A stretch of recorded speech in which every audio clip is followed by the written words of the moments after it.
کعبۃ اللہ بنایا تو اس گھر کے آداب اور احکامات کا تعین بھی خود فرمایا۔ بیت اللہ کے مسلمانوں پر کئی حقوق ہیں، ان میں سے ایک حق اس کا حج اور عمرہ کرنا، ایک حق نماز میں اس کی طرف منہ کرنا، ایک حق اس کی تعظیم اور اس کی عظمت کو قائم رکھنا، یعنی پیشاب پخانہ کرتے وقت نہ اس کی طرف منہ کرے نہ اس کی طرف پیٹھ کرے۔ اور بھی بہت سارے حقوق ہیں کعبۃ اللہ الحرام کے۔ ایک حق مسلمانوں کے ذمے حج کرنا بھی ہے، عمرہ کرنا بھی ہے۔ وَلِلَّهِ عَلَى النَّاسِ حِجُّ الْبَيْتِ مَنِ اسْتَطَاعَ إِلَيْهِ سَبِيلًا، اللہ کے لیے بندوں کے ذمے فرض ہے اللہ کے گھر کا حج کرنا، قصد کرنا، جو اس تک پہنچنے کی طاقت رکھتا ہو۔ اب سفر حج کے کئی مرحلے ہیں۔ پہلا مرحلہ تو یہ ہے کہ ہر مسلمان ہر وقت حج کے لیے ذہنی طور پر تیار رہے۔ رسول اللہ صلی اللہ علیہ وسلم نے فرمایا، جس کا حج کرنے کا ارادہ نہ ہو اور دین حق کو دنیا میں غالب کرنے کی نیت ہی نہ ہو، دشمنوں کو، باطل کو مغلوب کرنے کی نیت ہی نہ ہو، تو یہ دو جس کے ارادے نہ ہوں، چاہے تو وہ یہودی بن کے مر جائے، چاہے تو عیسائی بن کے مر جائے۔ اس لیے حج کے سفر کرنے کے لیے کہ حج کروں یا نہ کروں، علماء نے لکھا ہے اس میں استخارہ کرنا حرام، ناجائز ہے۔ استخارہ تو باقی مباح امور میں بھی ہوتا ہے، چیزوں میں بھی ہوتا ہے، یہ تو فرض میں اللہ کا حکم آ گیا، اب وہ کہے کہ میں استخارہ کروں گا کہ جاؤں یا نہ جاؤں، یہ صحیح نہیں ہے۔ ہاں یہ استخارہ کر سکتا ہے کہ بحری جہاز سے جاؤں، ہوائی جہاز سے جاؤں، ٹرین کے ذریعے سے جاؤں، پیدل سفر کروں۔ اب سفر کا ذریعہ کون سا اختیار کرے، اس کو اختیار، اس میں استخارہ بھی کر سکتا ہے۔ لیکن حج کرنے یا نہ کرنے میں استخارہ کرنا یہ بھی ناجائز، یہ بھی غلط۔ اب حج کا پہلا مرحلہ تو حج کے لیے تیاری کرنا، ذہنی طور پر، ایمانی طور پر، علمی طور پر، اس کے لیے اسباب اور وسائل اکٹھا کرنا، اپنے شوق اور محبت کو قائم رکھنا، یہ مسلمانوں کا دستور تھا۔ اسلام سے پہلے بھی ایک شاعر وہ اپنے اس کا اظہار بھی کرتا ہے محبت کا، قلبی بواد فی الحجاز معلق کالطفل بالام الرحیقۃ یعلق، میرا دل حجاز کے اندر ایک وادی ہے اس میں اٹکا ہوا ہے، کعبۃ اللہ کی وادی۔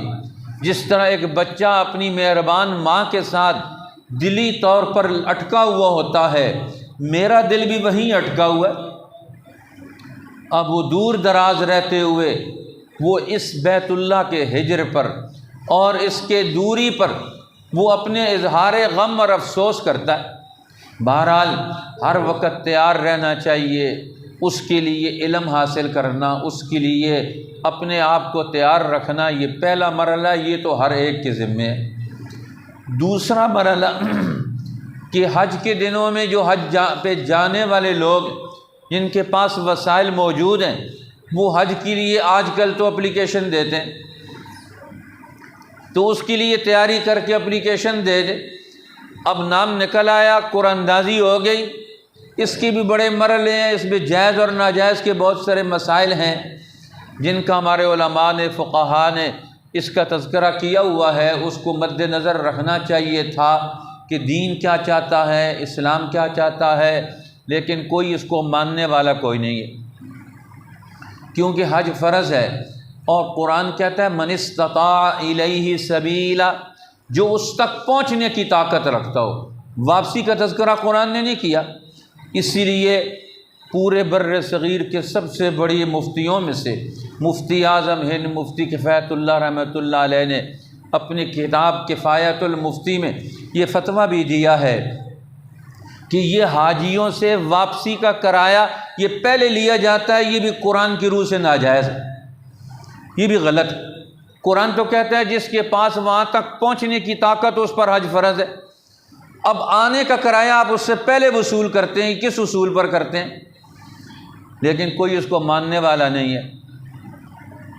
مسلمانوں میں، علماء میں، حکمرانوں میں، ایجنسیوں میں، وزارتوں میں اس کے مطابق کوئی قانون سازی کرنے والا نہیں۔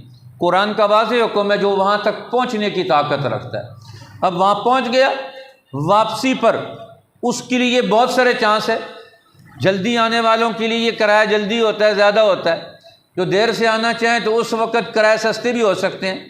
آپ کسی کرایے کا کیوں باؤنڈ کرتے ہیں اس کو کہ آپ کو 2 لاکھ روپے کا ہی آپ کو کرایہ پڑے گا؟ اس سفر کے راستے کو آسان کیوں نہیں بنایا جاتا؟ اس پر انہوں نے پوری ڈیبیٹ لکھی ہے، بحث لکھی ہے، فقہی مسائل لکھے ہیں، جس کو کوئی عالم، کوئی بزرگ اور کوئی وکیل، کوئی مفتی آج نہیں پڑھتا، نظر انداز کر دیا ہے۔ بہرحال یہ ایک الگ مسئلہ ہے۔ اب اس کا نام نکل آیا، اب اس نے تیاری کرنی ہے۔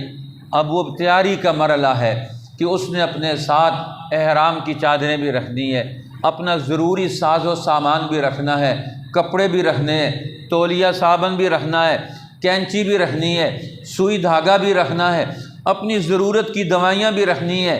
ہم تو کہتے ہیں کہ کم از کم یہ کالی مرچ یہ تو ضرور ساتھ لے کے جانا چاہیے۔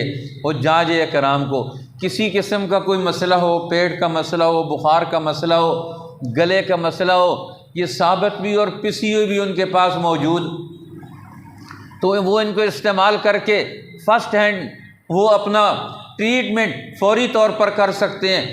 اس طرح کے کچھ ہمارے والد صاحب مرحوم فرمایا کرتے تھے، خشک میوہ جات یہ ساتھ لے کر جائیں کہ وہاں زمزم کا پانی موجود ہوگا، کسی وقت کوئی مسئلہ وہ خود بھی کھائیں، اپنے دوستوں کو بھی کھلائیں، تاکہ کوئی پریشانی پرابلم موجود نہ ہو۔ اسی طرح احرام کی چادریں 2 عدد ان کے پاس موجود ہوں، ایک چادر کا سیٹ خراب ہو جائے تو دوسرا فوری طور پر پہن لیں۔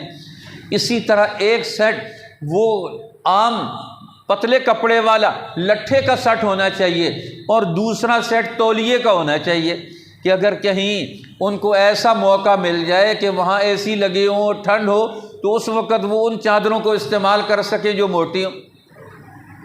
بہرحال یہ بھی ضرورتیں ہیں۔ ان ضرورتوں کو پورا کرنے کے بعد یہ دوسرا مرحلہ ہو گیا۔ اب تیسرا مرحلہ یہ اپنے گھر سے روانگی کا ہے کہ اب یہ ساری چیزیں وسائل میسر ہو گئے، اب اس نے اپنے گھر سے روانہ ہونا ہے۔ اب گھر سے روانہ ہونے سے پہلے اپنے سارے معاملات، جتنی چیزیں قرض کا لین دین ہے وہ لکھ کر دے جانا چاہیے۔ لینا کس سے ہے، دینا کس کو ہے؟ اپنے سارے معاملات وصیت کر کے، پوری تاکید کر کے، پورے اہتمام سے لکھ کے جانا چاہیے۔ اور جن جن کے ساتھ کوئی لڑائی جھگڑا ہو، کوئی مار کھپائی ہو، تو ان سے معافی تلافی کر کے جائے۔ پتہ نہیں یہ سفر آخری سفر ہو، پھر ملاقات ہو یا نہ ہو، یہ عبادت کا سفر، اللہ کی طرف کا سفر ہے، اس لیے ہر معاملہ صاف کر کے جائے۔ اب جب گھر سے نکلے گا تو پھر 2 رکعت پڑھ کر اللہ کے سپرد کر کے جائے۔ جو مسنون دعائیں آتی ہیں گھر سے نکلنے کی، کم از کم یہ دعا تو ضرور پڑھ لے، بسم اللہ لا حول ولا قوت الا باللہ توکلت علی اللہ، یہ دعا پڑھ کر گھر سے نکلے 2 رکعت پڑھ کر۔ جب گھر سے باہر حاجی قدم رکھتا ہے تو حدیث پاک میں آتا ہے، فرمایا کہ اب یہ اللہ کا مہمان بن گیا، اب یہ اللہ کا وفد بن گیا، یہ اللہ کا نمائندہ بن گیا۔ فرمایا اب یہ جس کے لیے دعا مانگے گا اس کی دعا قبول ہوگی اس کے حق میں، اب یہ اللہ کا نمائندہ بن گیا، لہٰذا اس کی حیثیت بدل گئی۔ اس لیے حضور علیہ السلام بھی اب گھر سے نیت کر کے نکلنے والے کے لیے دعائیں مانگ رہے ہیں، اللہم اغفر للحاج ولمن استغفر له الحاج، اے اللہ حاجی کی بھی مغفرت کر دے اور جس کی یہ مغفرت کی دعا مانگے اس کو بھی بخش دے۔ اب یہ حاجی جب یہ حج کے سفر پر روانہ ہو رہا ہے، اب گھر سے نکل کر ایئرپورٹ جائے گا۔ دوسرے راستے تو الحمدللہ مسلمانوں نے بڑی توجہ کے ساتھ بند کیے ہیں، بحری راستے بھی بند کر دیے اور دوسرے بری راستے بھی بند کر دیے کہ اس راستے سے کوئی حج پر نہ جائے۔ سارے ملکوں نے بڑی محنت کوشش کی ہے پوری دنیا میں کہ یہ حج کا یہ سفر جو قرآن کے تقاضوں کے مطابق تھا، لوگ چلتے پھرتے حج کرتے تھے، یہ نہ ہو سکے، اپنے گھر سے بیٹھے ادھر پہنچے، کیونکہ حج میں سفر میں انسان سیکھتا ہے، مختلف لوگوں سے ملتا ہے، کسی سے بھی نہیں ملتا، سیدھا وہاں جاتا ہے۔ اب وہاں پہنچتے پہنچتے بہت ساری چیزیں حج میں انسان سیکھ جاتا تھا، راستے سے سیکھ جاتا تھا، تاکہ اس کے اندر تبدیلی پیدا ہو رویوں میں۔ اللہ کے گھر سے واپس آئے، اس کا ذہن بھی نہ بدلے، عقیدہ بھی نہ بدلے، رویہ بھی نہ بدلے، اخلاق بھی نہ بدلیں، عمل بھی نہ بدلے، تو وہاں کیا لینے کے لیے گیا تھا؟ پھر تو وہی بات ہے جو اللہ والے نے کہی تھی، کوڑ تنبے تو جدھر مرضی جتنا مرضی اس کو آپ میٹھا چلا دیں، وہ کوڑ تنبے کوڑے ہی رہتے ہیں۔ یہ حق باؤ بابا سرکار نے کہا تھا، کوڑ تنبے توڑ مکے لے جائیے، پھر بھی کوڑ تنبے رہتے ہیں، ان کے اندر کوئی تبدیلی نہیں آتی۔ بہرحال یہ حج کا سفر یہ تبدیلیوں کا سفر ہوتا ہے، ذہن کی تبدیلی، عقیدے کی تبدیلی، توکل اللہ پر، بھروسہ اللہ پر، مال سے نکل کر، اولاد سے نکل کر، خاندان سے نکل کر، گھر سے نکل کر، یہ اللہ کی طرف سفر ہے۔ اب جا رہے ہیں تو فرمایا اب یہاں سے ایئرپورٹ جائے گا، تو ایئرپورٹ پر ہی چونکہ اب تو لوگوں کو مسائل کا پتہ نہیں، تعین بھی نہیں، آگے بھی تعین نہیں ہوتا کہ بیت اللہ کے ارد گرد 3 دائرے ہیں۔ پہلا دائرہ مسجد حرام کا، دوسرا دائرہ حرم کا ہے، تیسرا دائرہ وہ ہل کا ہے، اور اس دائرے کے باہر جو علاقہ ہے اس کو میقات کہا جاتا ہے۔ حج اور عمرہ کرنے والے میقات سے احرام باندھے بغیر گزر نہیں سکتے۔ مدینہ والوں کی میقات تو بالکل مدینہ کے قریب، باقی میقاتیں مکہ کے قریب ہیں۔ اس لیے یہاں سے جو لوگ پہلے بحری سفر کرتے تھے وہ سمندر میں یلملم کی پہاڑیاں، یمن کی پہاڑیاں ہیں، ان کے محاذ سے گزرتے تھے، تو وہ ان کا وہاں سے میقات احرام باندھنا ضروری تھی۔ مدینہ والے وہ بیر علی سے، آبار علی سے باندھتے تھے۔ یہ سب سے لمبی میقات ہے کہ اللہ نے مکہ اور مدینہ کو آپس میں جوڑ دیا۔ مسلمان پریشان تھے، مکہ دور ہو گیا، ہم وہاں سے ہجرت کر کے آئے، تو اللہ نے مکہ کی میقات کو اٹھایا اور مدینہ کی سرحد پر پہنچا دیا۔ تو مدینہ طیبہ سے باہر نکلو، تمہاری مکہ کی میقات شروع ہو گئی، وہیں سے احرام باندھ۔ اور تیسری بڑی میقات جو ہے وہ قرن الثعالب، جس کو رسول اللہ نے خود بیان کر دیا، یہ طائف کی طرف سے آنے والے۔ اب یہ جو ہمارے جہاز جاتے ہیں سمندر خشکی کے راستے سے، یہ طائف کے اوپر سے گزرتے ہیں، یہ قرن الثعالب کی گزرتے ہیں، لیکن یہاں تو کسی کو پتہ نہیں کہاں سے گزرے گا جہاز، اس لیے احتیاط اسی میں ہے کہ یہاں سے جب ایئرپورٹ سے احرام غسل کر لیں، غسل کر کے احرام باندھ لیں۔ اب احرام کی اپنی پابندیاں، اب احرام باندھ لیں۔ احرام باندھنا یہ ضروری ہے، چونکہ یہاں سے آخری دنوں میں حج پر جو جاتے ہیں وہ تو حج کا احرام باندھتے ہیں، اور جو لوگ پہلے جاتے ہیں وہ پہلے عمرے کا احرام باندھتے ہیں، اور پھر وہاں عمرہ کر کے فارغ ہو جاتے ہیں، اور پھر حج کے دنوں میں حج کا احرام باندھتے ہیں۔ اس کو کہا جاتا ہے حج تمتع۔ ایک سفر میں 2 کام کیے، ڈبل فائدہ اٹھایا، پہلے عمرہ کر لیا، پھر احرام کھول دیا، اور پھر 7 ذی الحجہ کو مکہ مکرمہ سے دوبارہ حج کا احرام باندھا۔ تو اب یہ گھر سے احرام عمرے کا باندھیں گے، یا ایئرپورٹ سے عمرے کا احرام باندھیں گے۔ عمرے کا احرام باندھ کر سب سے پہلے احرام 2 چادریں مرد پہن لے گا، اور پھر وہ 2 رکعت توبہ کی نیت سے نفل پڑھے گا۔ اب توبہ کی نیت سے نفل پڑھ کے احرام کی نیت کر لے گا، اور جب نفل پڑھے گا سر پر چادر رکھے گا، اور جب نفل ختم کرے گا چادر سر سے اتار دے گا، اور اس وقت نیت کرے گا احرام کی، عمرے کے احرام کی، عمرے کی نیت کرے گا۔ اے اللہ میں نے عمرے کی نیت کی اپنی طرف سے، تو اسے قبول فرما اور آسان فرما۔ اللہم انی ارید العمرۃ فیسرھا لی وتقبلھا منی۔ اے اللہ میں نے عمرے کی نیت کی اپنی طرف سے، تو اسے قبول کر اور آسان کر دے۔ اب یہ پہلی شرط احرام کی پوری ہو گئی کہ نیت کر لی، اور یہ نیت زبانی کرنی ہوتی، اپنے کان میں آواز آئے۔ نماز کے لیے تو دل کی نیت بھی کافی ہے، زبان کی نیت ضروری نہیں، لیکن حج کے لیے دل کی نیت کافی نہیں ہے، زبان سے کہنا ضروری ہے۔ زبان سے نہیں کہے گا تو پھر بھی اس پر دم آئے گا، زبان سے کہنا ضروری ہے نیت کا۔ اور پھر کم از کم ایک دفعہ بلند آواز سے تلبیہ پڑھے گا، لبیک لبیک اللہم لبیک لبیک لا شریک لک لبیک ان الحمد والنعمت لک والملک لا شریک لک۔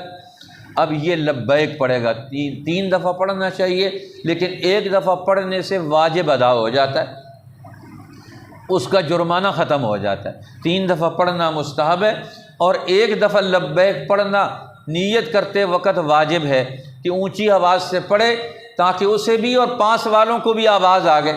اب یہ احرام میں داخل ہو گیا، جس طرح ایک حاجی حج کرنے والا، عمرہ کرنے والا، یہ پہلی شرط پوری کرتا ہے احرام کی۔ اب یہ احرام باندھنے کے بعد حج اور عمرے کی اہلیت پیدا ہو گئی اس کے اندر۔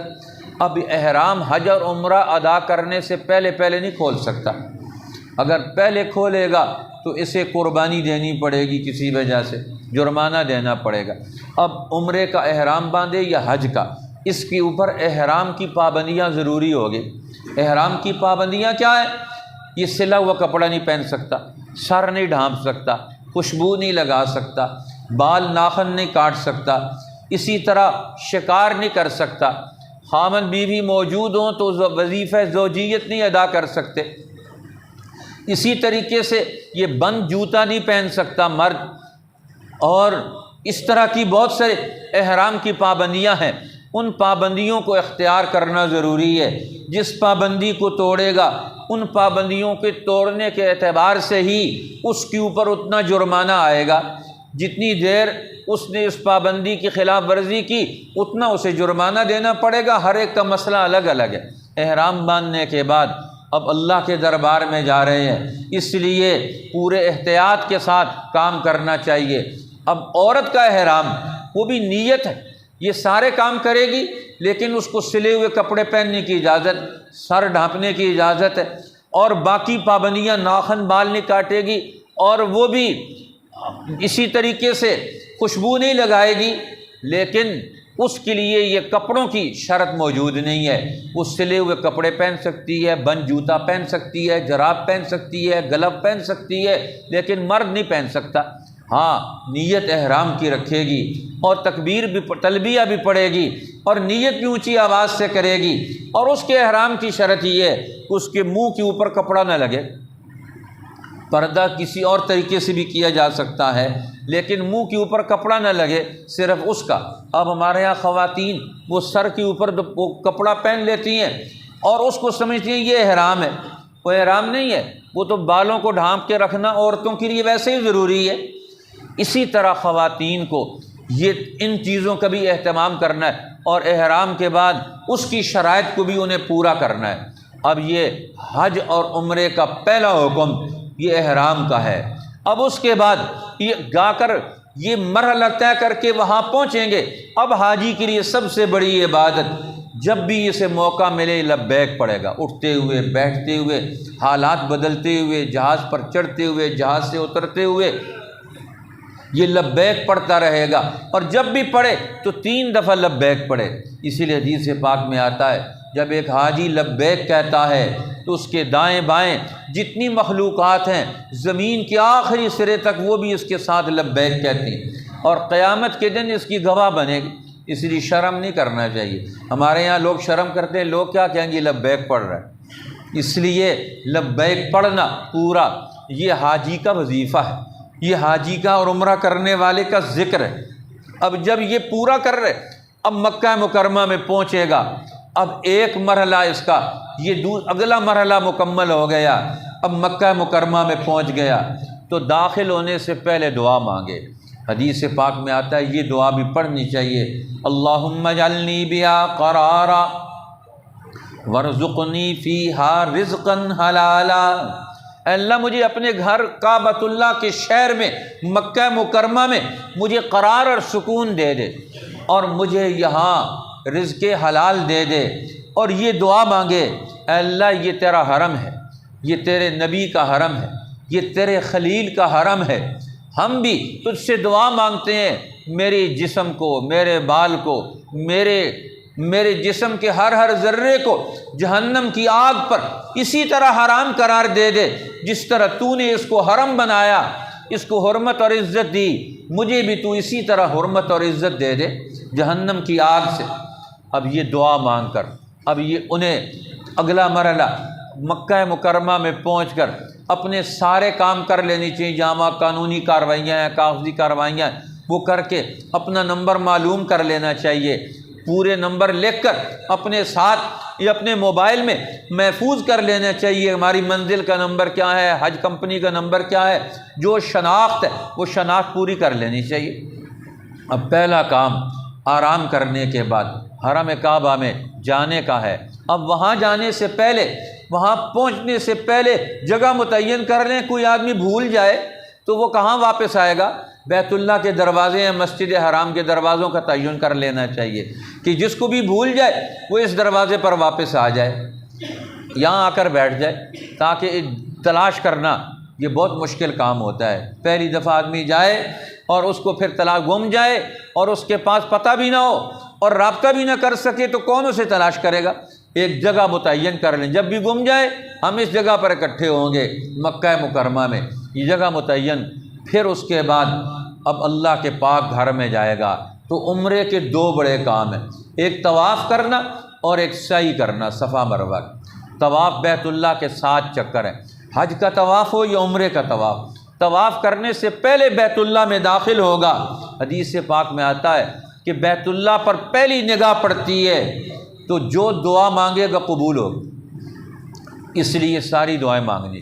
ہمارے والد صاحب مرحوم نے بھی اپنی حج کی کتاب برکات الحرمین الشریفین میں لکھا، امام اعظم ابو حنیفہ رحمۃ اللہ علیہ سے کسی نے پوچھا، علم والوں کا بڑا علم، ان کا تجربہ بھی بڑا، ان کی رائے بھی بڑی ہوتی، ایسے تو امام اعظم نہیں بن گئے۔ نے پوچھا کہ امام صاحب سے کہ میں وہاں جا کر کعبۃ اللہ پر نظر پڑے تو کیا دعا مانگوں؟ فرمایا یہ دعا مانگا کر، اللہم اجعلنی مستجاب الدعوات، اے اللہ میں اس کے بعد جو دعائیں مانگوں میری دعائیں قبول ہوتی رہیں، یہ اس کے بعد جو دعا مانگوں وہ میری دعا قبول ہو جائے۔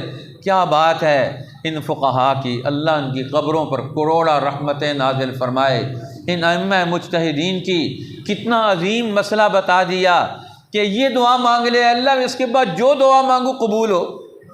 اب اس سے بڑی کیا دعا ہوگی؟ اور میں ساری دعائیں مانگے اور یہ دعا بھی مانگے، کعبۃ اللہ پر نظر پڑے۔